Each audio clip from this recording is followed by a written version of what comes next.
He's the combative host of HBO's Real Time. Familiar with controversy, and even when he's not walking into it, he creates it. In his newest project, the documentary Religulous, he takes on that which is sacred to billions of people around the world. But to Bill Maher, nothing is sacred, not even religion. Should I assume that this is your only $2,000 suit? The gentleman who made this suit for me owns a clothing store. Mr. K, you're in the house. The prices that I get my clothes for, you know, yeah. I'm blessed in that area. Yes, you are. I'm more blessed than I've ever been all the days of my life. And the owner is a Muslim, which I came out of Islam. I know, and I think it's very interesting that you're a Christian now, Mm-hmm. you were a Muslim, and when you get your clothes, you buy them like a Jew. Well, I've been on Bill's show several times, and he kept his word about being on mine. And even though we don't often agree on things, we have a civil relationship. Earlier, I spoke to Bill Maher about his contentious film.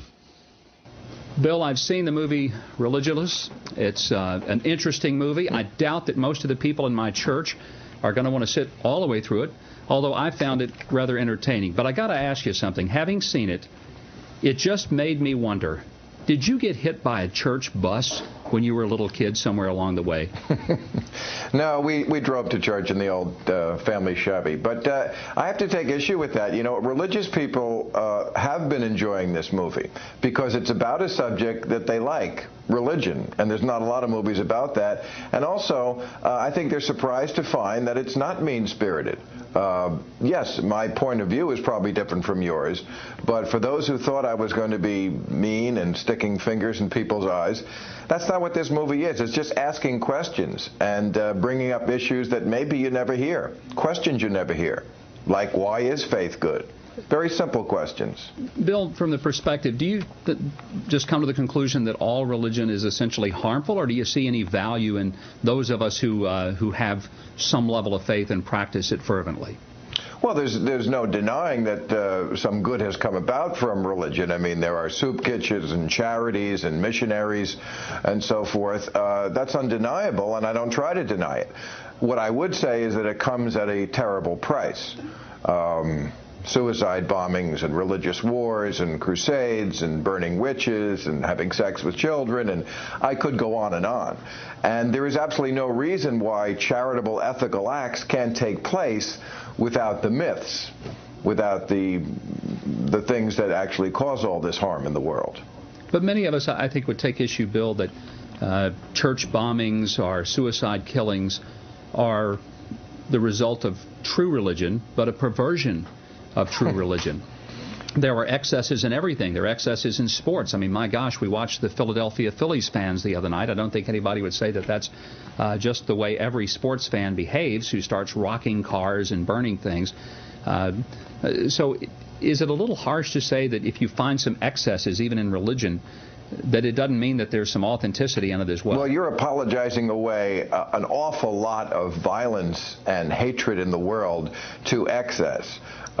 In religion. I mean, the truth is that most wars have been religious wars. Human beings are tribal by nature, and religions just make that situation much, much worse. I mean, why can't ultimately we find peace in Iraq? Why has that been so difficult? It's because two different Muslim sects who believe that a different follower of Muhammad was his successor in the 7th century were pulling each other out of each other's homes and drilling holes in their heads. I mean, it's insane. It's a form of insanity. I'm sorry, it just is. And are you thinking that all people who are religious are essentially, at some level, insane? I call it a neurological disorder, yes. I think a part of their mind has been walled off. The question I ask in this movie, and you know, this movie is not an atheistic screed. It's not saying I know what the truth is and that there is no God. That's not what I'm saying, because I feel that would mirror the kind of certainty that I think is so wrong about religion. What I say is I don't know, and you don't know either. You don't know what happens when you die, Mike, and I don't know either. And I'm very sure that you don't know, because I don't know. And you don't have powers that I don't possess. You know, what I don't know is how can I explain why people would do wonderful things. For example, feeding children, starting hospitals, schools, if they were just delusional. And Bill, I think that's what maybe I would take issue with is that many people are motivated by a deep faith. They found a sense of peace, a sense of joy that's inexplicable except through understanding it in the terms of faith. They've also found a sense of justice. Martin Luther King, I think, is a great example of a person who was motivated by his faith, as was Mother Teresa. Again, Mother Teresa, I don't know that I would want to call Martin Luther King or Mother Teresa delusional or having a neurological disorder. Well, Mother Teresa actually, we found out recently from her letters, had a massive crisis of faith and actually did doubt the whole thing. Thought the whole thing was a bunch of bunk. That happened in 19... You know, it's doubt, though, that drives people to faith. I read the Mother Teresa's story, and it's powerful, but I think it's also an affirmation of real faith, because real faith always questions. Real faith is not blind. It's eyes wide open. It's the lights on, not the lights off. And that's... For many of us, I think we've seen people who have sort of a lights-off faith, but I would agree with you on that point, Bill. That's not real faith, because real faith is always willing to be challenged. I think one service your movie did, I got to tell you, it challenges people to stop and think, and that's healthy. I don't have any problem with that. That's not the religion I found when I was out making this movie, that people want to be challenged in their faith. What I found is that people who are of a faith believe it. You can't shake it. You can't question it. You especially can't question it. I'm very surprised to hear you say that. You mean you think it's up for grabs whether Jesus Christ really lived or was the Son of God or that God had us? Oh, no. Well, then you're contradicting what you just said. I believe he died. I believe he rose again. You know, I truly believe that. But I don't think it hurts my faith if you or anyone else questions it. I think real faith is so confident and comfortable in its essence that you want it to be questioned, because as it's questioned, you dig deeper to find out that your roots are in fact running deep. Then can I ask you? That's what I'm trying to say. Can I ask you a question? Have you ever? Absolutely. I'll even let you ask me anything you want, Bill, because you know what? I like you. I know a lot of people may not, but I've always thought you were a pretty decent guy. Mike, I wouldn't be doing your show if I didn't like you. But let me ask you this: has a God ever personally actually spoken to you? You know, when God speaks to me, it's a lot louder than that, Bill. A lot louder than that. He speaks to me through the circumstances of life. When I see hurt and I see hunger and I see poverty, he speaks to me and he tells me that there's a need for those of us who really believe in him to practice our faith toward those who hurt and are hungry. Why is there hurt and hunger and poverty in the world? If he's a loving God and he's all-powerful, why is there pain? Why is there suffering? Why are there children born with that awful cleft lip? What did a child ever do? There's an enormous level of pain, and that's because the world is broken. If God didn't love the world, then he wouldn't even care. Why did he make it broken?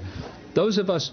Well, it's broken because God has to give us a choice whether to love him. You know, if you force yourself on somebody, that's the equivalent of rape, and it's not love if the relationship is not mutual. There's no such thing as having a God who loves us, who forces his way into our lives. And that's why, Bill, I think that for many of us, it's a simple matter that we have a broken world. We have to make the choice. But I wanted to ask you this question. When you speak of often letting people do what they want, Bill, I know you're a libertarian. Even in the movie, there was a particular scene of you in Amsterdam, and I think you were enjoying a product that probably wouldn't be allowed where you are now. No, but it was legal there. Other places. Right. That's right. It was legal. You were doing something illegal in Amsterdam, not legal in L.A. You find it okay that people would engage in behaviors that they find useful to them. Why isn't it okay then for people to engage in the practice of their faith, if it truly does give them a sense of purpose and joy? I'm not trying, Governor, I'm not trying to outlaw religion.